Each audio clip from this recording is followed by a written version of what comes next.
So the first thing is, why do we even need this? Why are we doing this? And Dr. Marissa Wilson, did a webinar for ANIA and on competencies for students graduating, on informatics competencies. And it really inspired us to look at what we as an organization could do to help with this important need. What are we going to do? So we started talking about it, and we were about halfway done with the downtime toolkit and guide, and thought this would be our next platform, is informatics competencies. Well, other organizations were also looking at this because it is such an important need. And Dr. Marissa Wilson, again, said, you know what we would really like you to do so that we're not all duplicating effort, but we're complementing each other. So she asked us to focus on, and it wasn't just her, it was other groups, to focus on education, on faculty teaching informatics. So that's where we went, and then she's served as a liaison with other groups so that, again, we could complement each other rather than duplicating efforts. The next thing, of course, we had to do was develop a work group. So this was our project, essentially. So we talked and we got 7 people that were very passionate about this subject and that had both teaching and practical experience. We formed that group in July of last year and started working on this. As life happens, we ended up with our 4 here, plus Missy Bellotti. Now, Missy is a nurse from St. Peter's, part of Trinity, and she's been very, very involved and helpful with this project. She will continue her involvement with the toolkit and guide as we finalize it, but she couldn't make the conference, and I tried. So we're going along the premise that we cannot teach what we do not know. This is a guide and a toolkit for faculty teaching informatics. It is not a class on informatics. It's a guide. It provides an overview of topics, practice exercises, and resources. And one of the things we've really tried to do with this is to give you resources and hints to stay current, because our industry is changing so quickly that if we develop a guide on what's current now, by the time it's published, it won't be current anymore. So we really try to give tools to stay current. Our target audience is nurses teaching informatics that have a limited informatics practice. We all know that there are not enough of us out there teaching, and there are some programs that have nurses teaching the informatics courses that were voluntold or volunteered because they like the subject, but really haven't practiced informatics. We also have a lot of very experienced nurses that are just starting out teaching, and they also need some help and guidance, and that's, some organizations do a really good job of providing that, and others don't. So we want to have kind of leveled the table. And then we also have the experienced nurses. I've taught it, I've practiced it, but I need some ideas to stay fresh and to stay new and to stay current. So our goal is to really create something that will give you the tools to do that. So we had to develop a scope. When we started looking at all of the different ways informatics is taught to nurses, it was too broad a scope.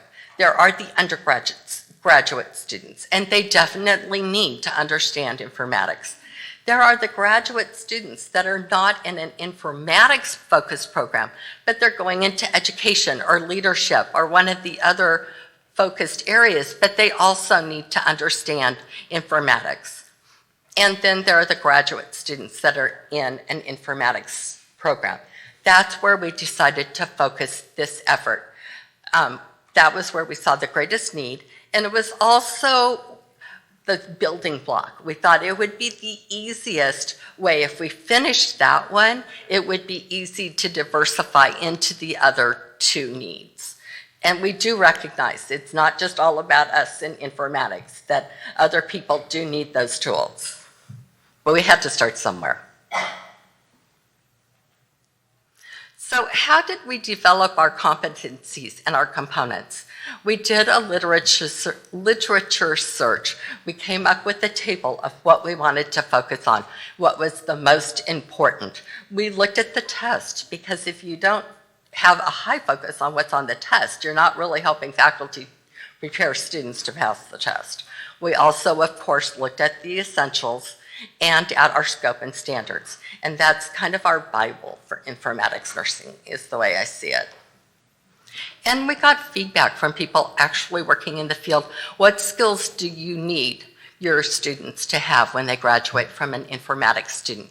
That doesn't mean they're not going to start at the beginning if you look at Benner's novice to expert, but it means they have a little bit of a step up from someone that doesn't have that education. So, when's it going to be available? Our plan is to have this available this summer. It will be on the ANIA store along with the Downtime Guide and Toolkit, and we don't know yet how much it's going to cost. We're still working on that. We don't look to make money on it, but we don't want to lose too much money on it either. So now I'm going to start with the basics. One of the things we all decided we really needed to make sure that our faculty understood well enough to pass it on and to help students with is basic computer competencies. The basic skills that you need not only for school, because really these are things you need for that, but also to practice. If your organization is like mine, we have a job aid for everything. And so our workers really need to understand how to format, how to make things legible, how to write so that your job aids are helpful, or your FAQs, or whatever you call them. So they really need those basic computer skills, word processing skills, some basic spreadsheet skills, and then the basic informatics terminology. It's enough when you go work for somewhere, you know every organization has their own page or two of different acronyms that they use. So we thought if we can at least give them the starting for the common words that we use in informatics, that will at least be one less thing you have to learn when you go on.